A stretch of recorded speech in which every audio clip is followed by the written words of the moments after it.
every morning this week. My wife has gone to take a shower and it's been ice cold. Ice cold! Because this VCR in my basement, which I will soon replace, keeps going out. The pilot light keeps going out. So I'm going to give myself maybe a few more months before I buy a tankless unit, and I'm going to, with $20 or $11, replace my thermocouple. Want to do it with me? All right, I got my 55% efficient tanked water heater. We are going to turn the gas off, and I'm going to turn it to off at the regulator.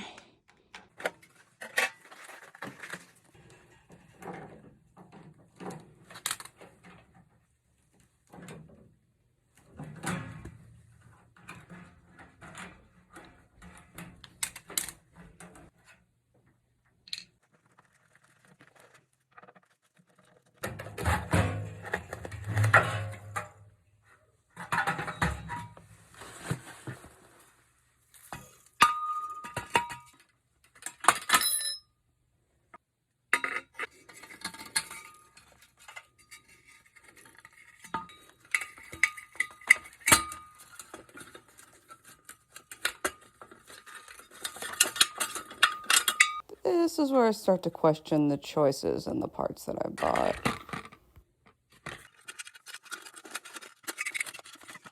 I fucked up, you guys. I fucked up. Enjoy the view of the inside of my water heater while I wait for the correct part to come in the mail. Because of course you can't buy it in store. Got the part in the mail. So this mistake is about to be remedied with the new gasket. We knew we were going to need to replace that.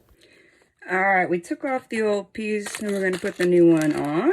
Here's the new piece. A lot of you commented that, like, yeah, I didn't really need to replace this part in order to make it run again, but I don't really like doing things twice. So here's the finished, replaced pilot light assembly.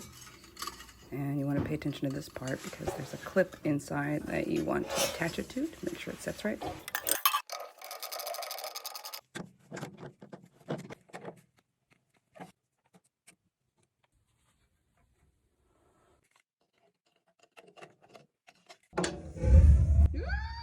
I did that! I did that! I did that!